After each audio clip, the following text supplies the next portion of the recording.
اعوذ باللہ من الشیطان الرجیم بسم اللہ الرحمن الرحیم۔ السلام علیکم۔ سود کی لعنت سے بچنے کے بارے میں آج کا بیان ہے۔ سود وہ ملعون نظام ہے کہ اس کے کاروبار کرنے والے کے لیے کسی کے دل میں رحم و رحمت نہیں ہوتی۔ چنانچہ اگر سود لینے والا کبھی مالی خطرے میں اتفاقاً پڑ جائے تو اس کی مدد کے لیے کوئی شخص ایک انگلی بھی نہیں ہلاتا۔ اس کے برخلاف صدقہ دینے والی کی مدد کے لیے پوری قوم کھڑی ہو جاتی ہے۔ اگر ایسے شخص پر کوئی حادثہ آ جائے تو سب لوگ اس کے مال کی حفاظت کے لیے تن من دھن کی بازی لگا دیتے ہیں۔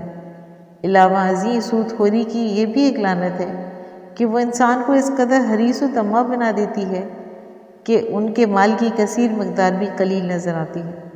سود کی تیسری لعنت یہ ہے کہ سود خور بنی نوع انسان کی ہمدردی اور غمخواری سے کوسوں دور رہتا ہے۔ اس کو دوسروں کو لوٹنے سے آخر اتنی فرصت کہاں کہ وہ دوسروں کی مدد کا فرض ادا کرے۔ وہ تو ہمیشہ اسی طاق میں رہتا ہے کہ لوگ مصیبتوں اور پریشانیوں میں پھنسیں اور وہ ان کی حالت سے فائدہ اٹھائے۔ الغرض اسلام نے حصول دولت کے تمام ناجائز طریقوں، دھوکہ، فریب، خیانت، لوٹ مار، جوا وغیرہ کی سخت ممانعت کر دی، اور یہ سرمایہ داری کے سب سے آسان ترین ذریعہ اور غریبوں کو لوٹنے کا عام مروج طریقہ یعنی سود کو مطلقاً حرام قرار دیا ہے۔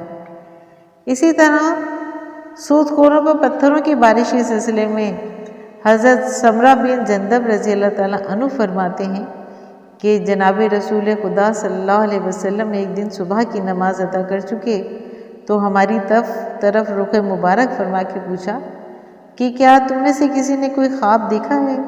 ہم نے عرض کیا کہ اے اللہ کے رسول، ہم نے کچھ نہیں دیکھا۔ تو آپ صلی اللہ علیہ وسلم نے سود کی حدیث بیان فرمائی اور معراج کے واقعے کا ذکر کرتے ہوئے فرمایا کہ پھر ہم چل پڑے اور خون کی ایک نہر پہ پہنچے۔ اس میں ایک آدمی کھڑا ہے اور نہر کے کنارے پر بھی ایک آدمی ہے جس کے سامنے پتھر پڑے ہوئے ہیں۔ تو جو آدمی نہر میں تھا وہ نکلنے کے لیے آگے بڑھا، تو جب بھی وہ نکلنے لگا اور ارادہ کرتا کہ کنارے پہ کھڑا شخص اس کے منہ پہ پتھر پھینکتا اور وہ جہاں ہوتا اسے وہیں دھکیل دیتا، اور وہ ایسے ہی کر رہا تھا، اور جب بھی نکلنے کے لیے آتا یہ اس کے منہ پہ پتھر مارتا اور وہ وہیں جا پہنچتا جہاں تھا۔ حضور اکرم صلی اللہ علیہ وسلم فرماتے ہیں کہ میں نے حضرت جبرائیل علیہ السلام سے اس کے متعلق پوچھا تو مجھے بتایا کہ یہ سود خور ہے، ان کی موت کے بعد قیامت تک اس کے ساتھ یہی حشر ہوتا رہے گا، اور اس کا ذکر جو ہے مسند احمد میں جلد نمبر 5 صفحہ نمبر 325 پر بیان کیا گیا ہے۔ اسی طرح سود خور اور قاتل کی ابدی اور دوزخی ہونے کا مطلب کیا ہے، اس کے بارے میں آپ جانتے ہیں؟ اب بات یہ واضح ہے کہ کافر ہمیشہ کا جہنم میں ہے، مسلمان کتنا بھی گناہ کرے ایک دن جنت میں جائے گا ہی۔ تو پھر یہ سود خور کی ابدی دوزخ کا کیا مطلب ہے، اور کافر کی ابدی دوزخ کا کیا مطلب؟ تو اس کا مطلب یہ بتایا کہ مفسرین نے کہا کہ سب سے زیادہ عذاب ان دو آدمیوں کو ہوگا کہ ایک سود کھانے والا اور ایک مسلمان کو ناحق قتل کرنے والا، اور سب سے شدید عذاب ان کو ہوگا اور سب سے لمبا بھی عذاب انہی کا ہوگا، اور سب سے آخر میں یہ ٹولہ جہنم سے نکل کر جنت میں جائے گا اگر ان پر ان کا خاتمہ ہو گیا تو۔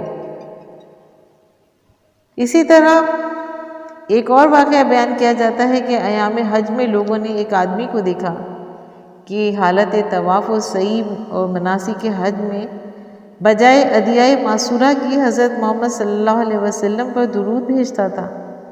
لوگوں نے پوچھا کہ تو معصورہ دعائیں کیوں نہیں پڑھتا؟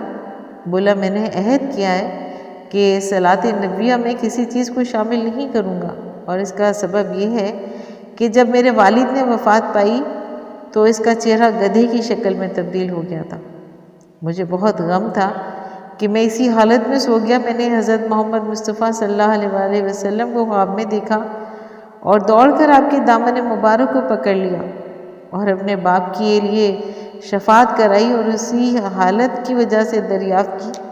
آپ نے فرمایا کہ وہ سود خور تھا، اور جو شخص سود خور ہوگا اس کو دنیا اور آخرت میں یہی سزا ہوگی، لیکن تیرا باپ سوتے وقت مجھ پر 100 مرتبہ درود شریف بھیجا کرتا تھا۔ اسی وجہ سے میں نے اس کی شفاعت کی جو قبول ہو گئی ہے۔ میں جب بیدار ہوا تو میرے والد کا چہرہ مثل 14ویں کے چاند کی چمک رہا تھا۔ اس کے دفن کے وقت میں نے حائف غیبی سے سنا کہ اللہ تعالیٰ کی عنایت اور حضرت محمد رسول اللہ صلی اللہ علیہ وسلم پر صلاۃ و سلام کی وجہ سے اس کی بخشش ہو گئی۔ سامعین کرام، سود کے بارے میں ہم نے جانا کہ سود ہمارے لیے کتنا عذاب لانے والا ایک واقعہ ہے۔ سود خوروں کی ظاہری حالت متاثر نہیں ہونا چاہیے۔ ان میں سے اکثر یا تو کسی نہ کسی قسم کے جسمانی مریض ہوتے ہیں یا نفسیاتی اور دماغی الجھنوں کا شکار ہوتے ہیں، یا کوئی ایسا روگ لگا ہوتا ہے کہ جس کی وجہ سے ان کی راحت اور آرام اور جینا دشوار ہوتا ہے۔ جو قوم بھی سودی معاملات کرتی ہے اللہ تعالیٰ اس پر سے برکت اٹھا لیتے ہیں۔ آخر میں یہی دعا ہے کہ اللہ تعالیٰ ہمیں سود کی لعنت سے دور رکھے اور تھوڑے سے رزق میں اللہ تعالیٰ ہمیں اکتفا کرنے کی توفیق عطا فرمائے۔ اللہ ہمارے گناہوں کو معاف کرے۔ ناظرین کرام، اگر آپ کو میرا یہ واقعہ پسند آیا تو آپ اپنے چینل کو لائک اور سبسکرائب کیجیے اور ساتھ لگے گھنٹی کے بٹن کو پریس کیجیے تاکہ آنے والی نئی ویڈیوز آپ کو سب سے پہلے ملے۔ شکریہ۔